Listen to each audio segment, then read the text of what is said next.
Hello, welcome back to my channel.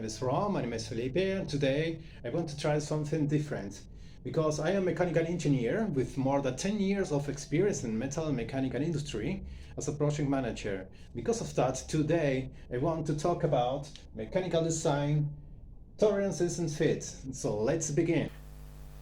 In mechanical design, parts cannot be manufactured exactly with the theoretical dimension specified in drawing, because every manufacturing process, like turning or drilling, introduce variations in size and geometry.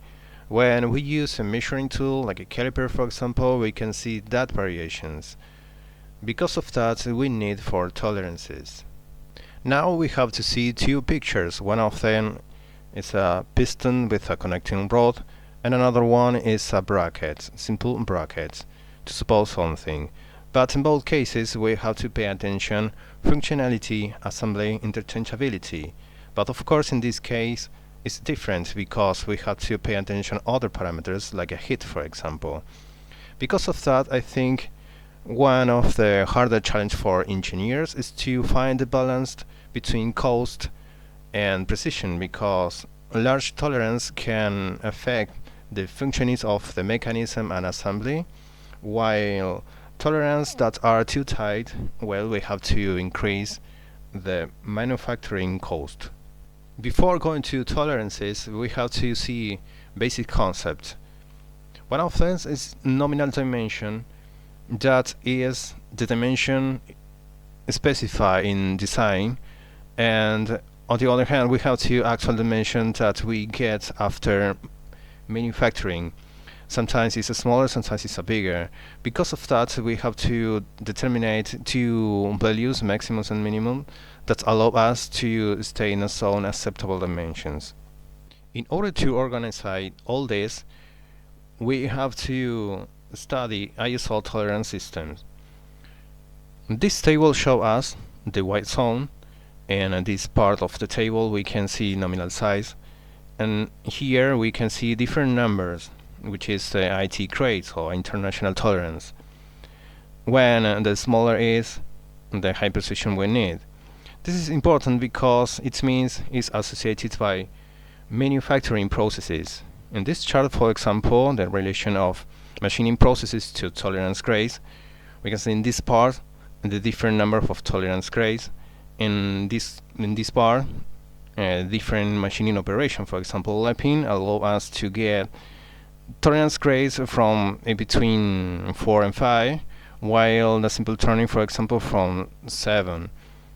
Some processes allow small tolerances, while others can only guarantee large variations. Therefore, design decision must always consider the manufacturing process that will be used.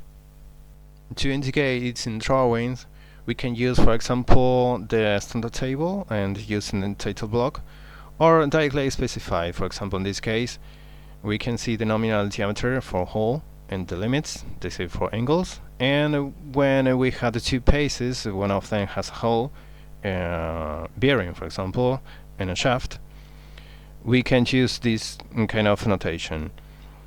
Now we have two pieces, one of them has a hole and another one is a shaft, for example. And we have to use ISO system designation.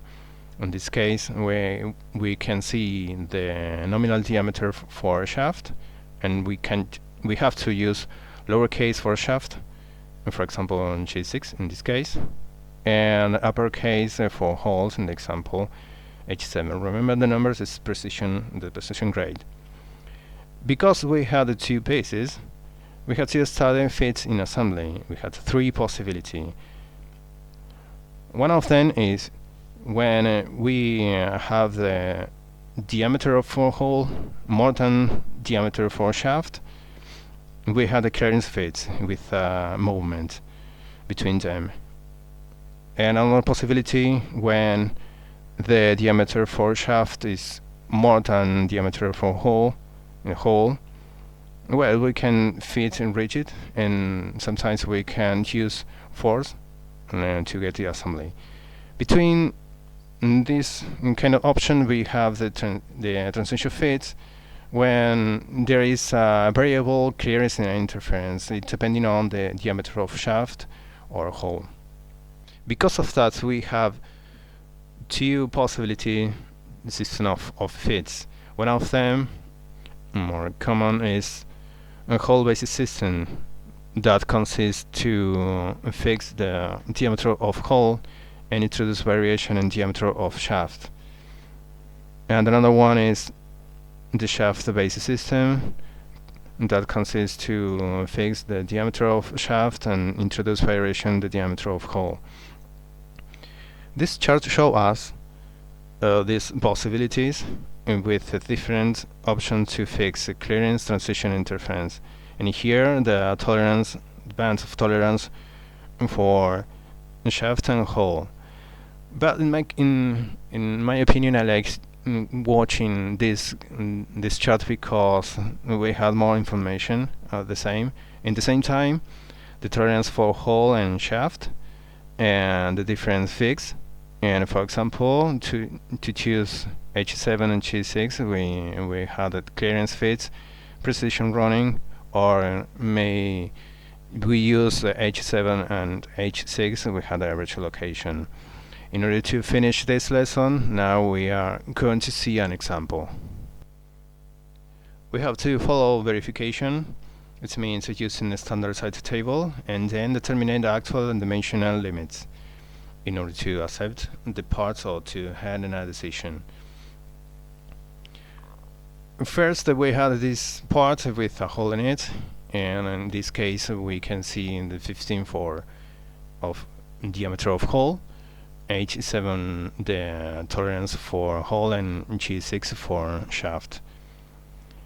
We can use this chart, and knowing 15, we know that it's over 10 to 18, and we can see the clearance for fit in H7 and G6, and we get this value.